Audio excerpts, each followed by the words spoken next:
Eto na. Time check lang ha. 3 AM ha. Nire-record ko to ng 3 AM. Kaya dapat mag-subscribe ka na, kaya i-like mo lang tong video.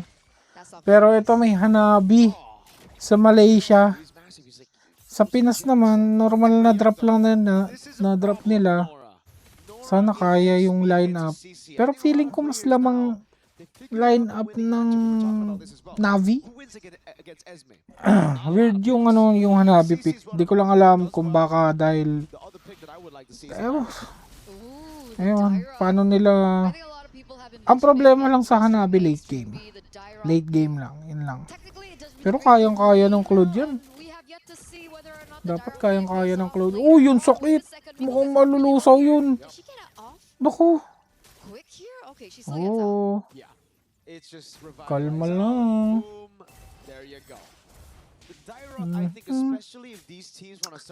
Ulitin ko lang ha. 3 AM ko nire-record to. Kaya dapat steady ka lang dyan manood. Ay, 3 AM gising ako. Nakakainis. Could also work with Bauman. I think the Bauman is technically the better version, right? Because you have that shred. Leo loves Bauman, by the way. Just saying. We saw Bauman earlier on. We're not gonna see it right now, though. We're gonna focus on the Gwyn and the Boxias of the world. So far, everything has been quite passive. No crazy plays just yet. But we do see a rotation coming in from Tan on the Guinevere here to the top side of the map. But little do they know, there's 4 members from Navi up top too. Dami naman dumalaw doon. Team Ray Young and Navi, they're both very calculated. They don't just go in randomly and build their skirmishes. They wait for neutral objectives and they ayaw nila i-view yung ano. I got to talk to Frost. Okay. Naku. Nanlalambot yung Akay. Okay. Oh no. Ang lalim mo naman, Chichi. Boy! Wow! Wow! Wow! Wow! Boy! Si Lode! Nice! Parang ito na yata yung Navi. Navi is back na. Ito yung lakas talaga nila eh. Did we not account for the damage of not Ayanami? What is that shred? Ayaw ba nila i-agawin yung ano? Ewan ko lang para matesting lang yung lakas talaga nito nung Navi. Agawin lang nila yung back siya. Sakit. Sakit nun, Lude. Ay, naku. I'll be surprised if she doesn't go see a halberd first item. And it feels like if we, go back to the discussion of gold lane, Hanabi requires a little bit more time to get rolling, to get online. Bad trip, nakakaantok to. She needs to scale, she needs to get to her items, maybe a lot later than compared to the Claude. So Team Ray Young right now are in a peculiar position where there's a window that they lost early and they need to rely later on, and hopefully they can withstand the storm coming through from Navi PH. Grabe yung ano. If we know them for anything, Navi PH are sakit great at looking for nila. opportunities and looking for weaknesses Kalimutan ko in the pangalan enemy niya. composition, and they're doing just that. Uy, natalo na, nahuli. Oh, okay. Kaya lang. Palag! Kaya, sayang. Sayang, pero napapabayaan yung Hanabi Napapabayaan. Absolutely. Now Ay, ko na ako. Grabe. Sana panoorin niyo to, no? Sana marami manood. Kahit mga 10,000 lang. farm a bit more, and something important to note is Keishi's actually a level ahead of the enemy jungle right now. Ayan o, kulitin mo lang. Parang okay yung iano lang. Damijan lang, di ba? Di ba ganun yun? Chichi yan eh. Pangkulit mo lang ng hit yan eh. That's an all-in over on Yun, Chiboy. oh, huli. Try gonna use that, but look at the heavy spin Yun again. lang. Able to pin her down for KG. Nice Great one. contribution as Navi. Ryan walks Navi over is the place into doing Ray it. gets away as well. Now Ryan Pero goes ang back to the kunat MWI nung onto ano. Nora. Ayun na, nanlambot The na. anti-region honor for the Nanlambot massive na. Miami just tearing Nanlambot na. apart. Nora Nanlambot goes down. bigla. Ryan's on. Nagulat ka, no? She has Bak CC na, immunity. masyado na malalim. Tama na. She's gonna walk up. Slam onto the minions. 5-0. Okay na yan. NAVI are just clean. Brutal, Kalma. brutal. They made a Eh, decision that Team grabe. Rayong Nagalit and really talaga yung couldn't play Navi off. kung ano-ano kasi Maybe sinasabing they'll understand basya that they kanila need eh. to play for Hanabi Pero feeling ko more. tanggalin Looks lang like tong there are back rotations siya. coming in from Mahihirapan Nico tong and Navi. Chiboy to the bottom side of the map, maybe looking for a punish on not Laging Hanabi, binibigay who's back sitting siya at 202. Let's see if they can make it happen. Ikebana lands, the taunt doesn't, the Raptor drive though lands, but Ayanami still able to survive for a Uy, boy! kill before she dies. Uy, si Lode. O, yun lang. May flicker yun? Might just follow next. Rain is Flicker gonna get the spell chase niyan? right now, and Mirai is looking for the cut. Yun. RWM Yun. dropped Flicker on her, pa. and the Panda gets a big body slam to take her down. Rihanna instantly with Uy, laser pinasok. headbutt and the heavy spin. Grabe, ang ganda nung combo. Ganyan ang draft. Ganda. Yeah, she Tinalo just nun. purifies out. This is very unlike Team Rayong. Okay, I think they're really playing into the tempo and the momentum that has shaped from Navi PH. And you would think as an experienced roster from Team Rayong, they even have a gold medalist in the midst, that they wouldn't, you know, fall into that kind of H momentum. babasa nila doon. But H, Navi, I, again, taking so much control over what's going on right now here in the 7th minute of the game. That was a 1-for-4 Grabe, trade, by yung the way. Hanabi, They oh, only ang bilis took out mag-push. Hanabi for the price of everything.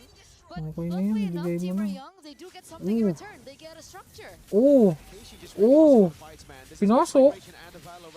Masyado kong makunat dyan, Lude. Ayun, ang ganda. Ang ganda. Huli. Naku, wala silang magawa. Yun lang, may ano. Ganyan. Sige, nice! Nice! Yan yun eh, Esme. Wala lang yan eh. Nice. 13-3. Esme, no? May sariling mundo. In the span of 7 minutes, we were talking about them being two teams that really love the objective plays. Two teams that really play slow, and yet this is what we're getting here. As it seems like Navi PH are playing like they have something to prove. Pantok. But here it is the replay. You can see the collapse coming in from Mariah as well with the heavy spin and the follow-up damage coming through. Not Ayanami still is just wreaking havoc, and it was somewhat of a staple before. And it has Nice. come back again. Not Wala na, hindi na Ayanami again makaka- being one of the pivotal roles Hindi na here in makaka-comeback Navi yan. PH from then and now back here again. Sana i-sweep nyo na, no? Nantok na ako eh. That impact showing right in the land of Dawn, man. Dominance ice picked up by Wala Mariah. She's na. gotta be careful. She Bugbog has na yung a bounty on Hanabi. her. 3-0-6 on the roaming Panda. Mas maganda kalagayan ng Cloud. Kaya, What? She got more kills You're than right. Rihanna. Mga If you comeback swap, yan. if you cover the names, you'd expect Rihanna to have that KDA. Maybe she's like, you know, Rian, it's okay. Just chill. I can do it for a I bit. thought that was gonna be like an inspirational message. there. Sorry. Just okay, Rihanna, Do it's I okay. do I want to bring up stoicism now? You know stoicism? That's how I deal with it. Yo, Winter Crown picked up by Tan. RWM grabe oh. SS lang ng... Uy! Masyado kang malalim. Ang lalim. Oh my God. Sabing hindi makakambak yan. Anong ginawa nyo? Oh no. Oh Okay, maybe it was no. stoicism for Team Rayong. See? You know? Binigyan ng Despite being item. behind for the first 9 minutes of the game, they finally see a loophole in Navi's gameplay and they completely punish and take advantage over it. They come back here. That 3,000 plus K gold lead that Navi were building has now shrunk to only half. So Team Rayong are definitely still in. Nabigyan. And it's scary because again, Navi is a gold laner that scales so well into the late game, and it's definitely going to be a problem when she gets to her power spike. Spike. Spike. It's very close for Quinn to get to that power spike. Ayanami. Curtain call, but it's Pinasok! only again to go for a Pinasok! foul. It's gonna be all Ano trip nyo? Nice! Pero yung Esme, takbo! Grabe naman tumakas yun. Hindi na mahabol.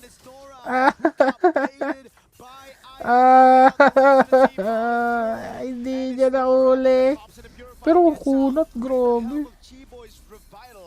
That's the second time. Lord, That's the second Lord, time pwede now Lord. Ayanami has done something like that and still is able to get out alive. She's so good at Pwede Lord baiting. ah. And Team Young always fall into that. Look at the space now Navi instantly Burst has. na. Team Young was able to Burst find niya na. a moment of capitalization. Ay, And yet burst Navi Lord. adapting again on the fly, and they have Oh. all it takes. They have the tools, but Reset, they don't have the ults nice. just yet. So they do have to buy a little bit more Hmm. time for those resources to come back up if they want to go for the 5v5 contest on the Lord. The goal lead's gone though.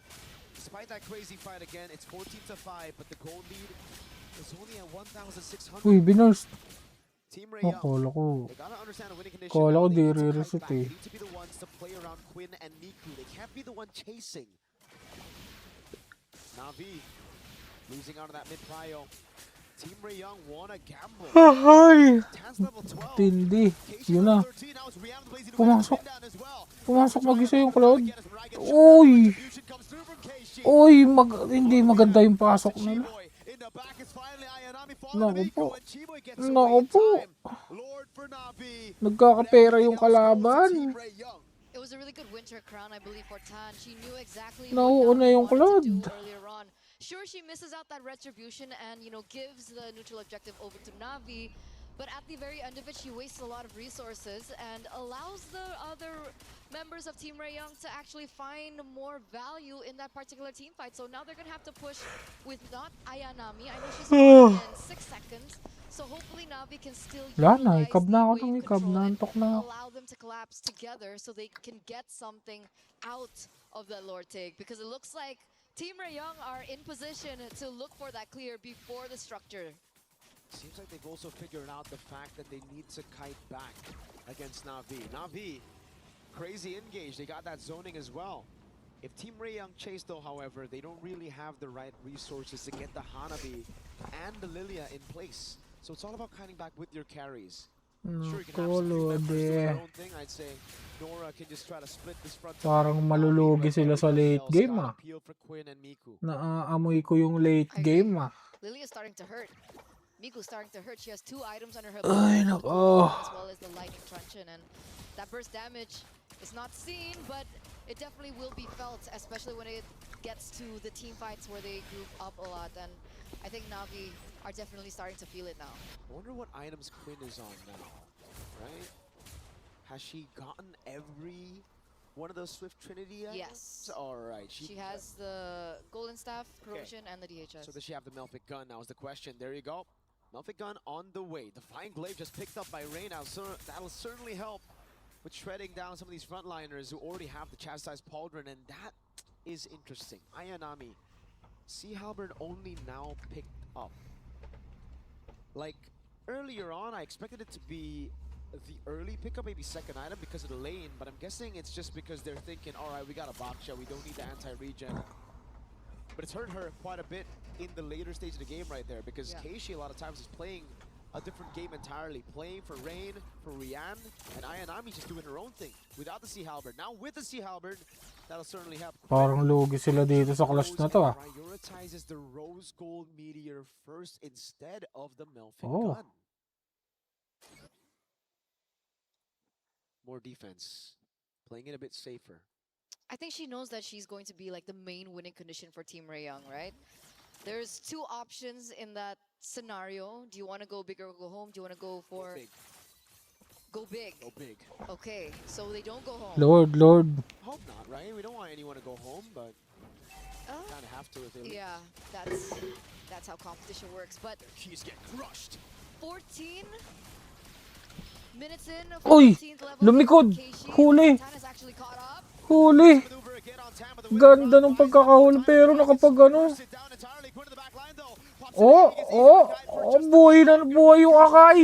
but it's Ryu. Pinabayaan. Kill. Terry through Inuna yung Akai. now it's Nora next. Ganda. Silver doing work. Bak na. Ayanami trying to go for the dive. Tan Lord, my Nora lord. surviving, but it's Pwede just a mag-lord. big win for Navi. It's crazy how one item can alter the course of the game. Nice. Alter the course of the team fight.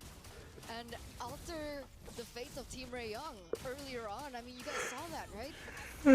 Coming through once again, you know, Nora unable to have the impact that she initially had. And we were talking so much about, you know, the itemization coming in from Quinn, and little did we realize Rian hit her power spike as well. The Swift Trinity is already taken by her, and she was able to get 317, that triple kill in. And things are just turning around. 3,000 gold lead now for Navi. And it turns out that's a 1k gold difference between both gold laners.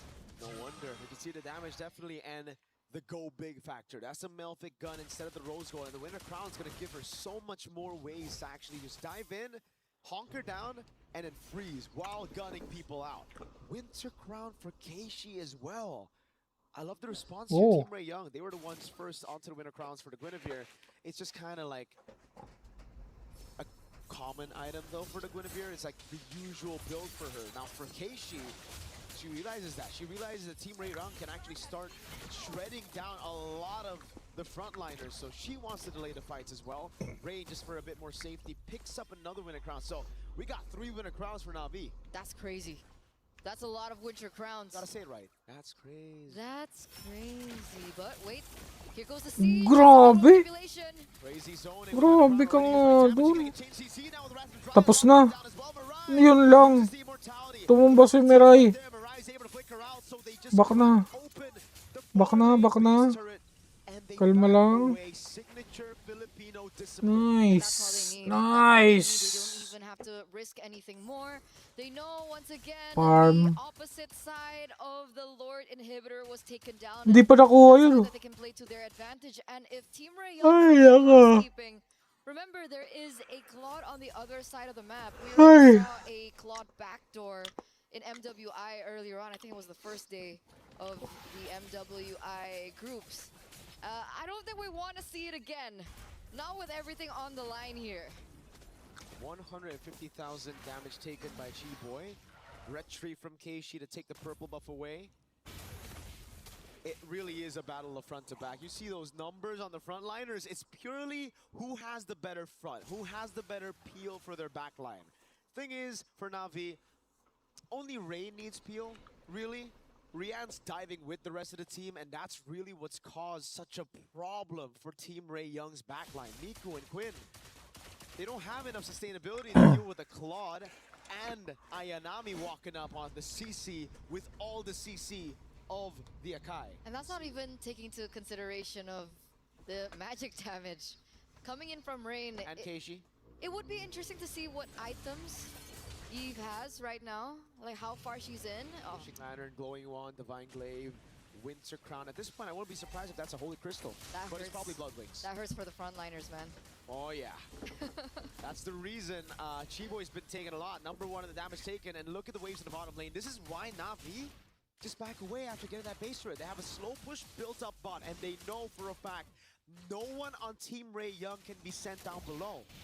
So right now for Team Ray Young, it's either you gamble on a 5v5 or a Lord take, or you lose out completely on the bottom lane. They need to make a decision now. They need to make a decision quick, because the waves are still crashing there on the bottom side of the map. Tan, Back road. you Hirap. want to go 50-50? You're both at level May 15 magdedep. now. May magdedep. Pwede na i-ano. They said Quinn to mid. Oh. Just for a Oh. bit, no vision though, so that's why Navi are gonna play with it. Walang- The bottom wave's gonna crash into the Uy. base. This is big. Walang ano. Walang nagdedep. Oh, they're hesitating. They don't know who to send, and it's already gonna be crashing in. And again, Oh, there's no no. waves still there. Navi love it here. Oh. They thrive in this position. It's Team Ray Young that needs Kinukulit to lang make nila, a oh. move. Nora's gonna be the one sent down below. Ayaw This might be the magpakita. Ayun na, time for nagpakita Navi na. to Burst look na. for a 4v5 or Burst, look burst, to burst, burst it burst, down. burst. Keishi take a position. Go, go, go. Forcing Nora away from that wave again, and there's gonna be another wave crashing down as Chi-Boy.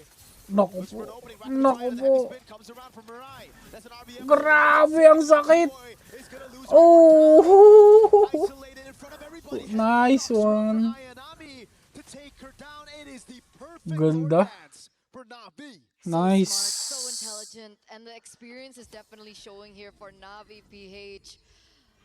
The winners of MWI 2024 once crowned champions, and it's definitely showing here. Not Ayanami, very smart build with the Winter Crown earlier on.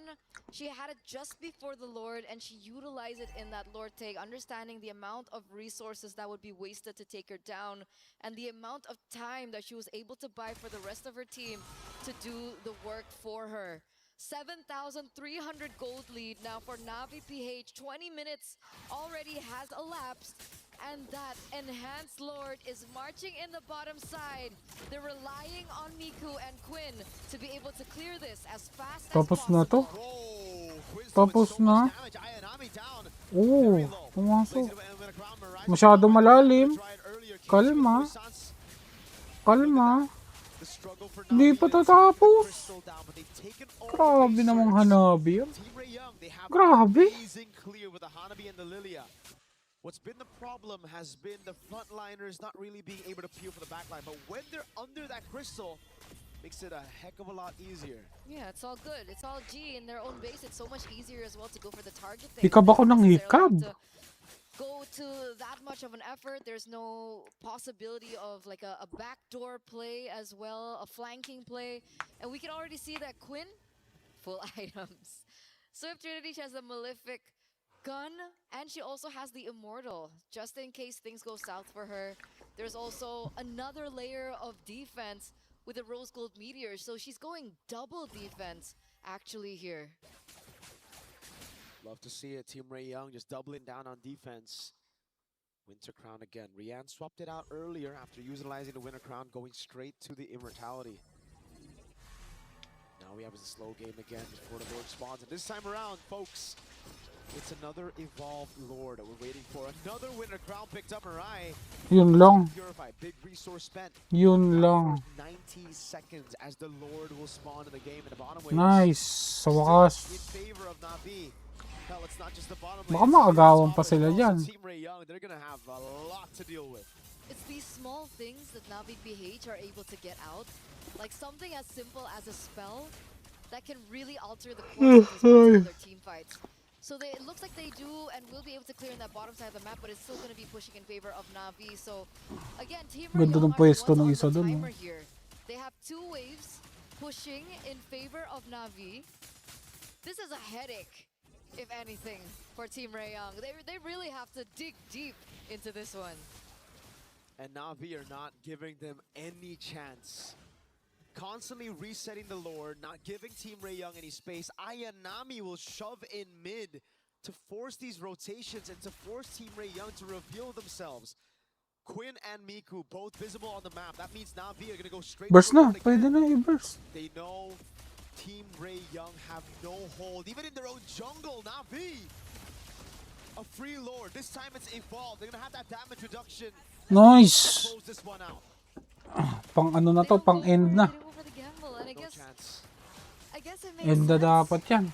Their only hope now is to wait for maybe an overstep or an oversight from Navi as they push in with the Lord. But like you mentioned, an evolved Lord is not a Lord to underestimate as well. So we'll find out whether we're underestimating the Lord or we're underestimating the clear potential of a Hanabi Lilia combo. Because if there's a composition that can clear an evolved Lord at 23 minutes, it should be one with a Lilia and Hanabi. That is true. That is true. Game 1 on the line here for Team Ray Young.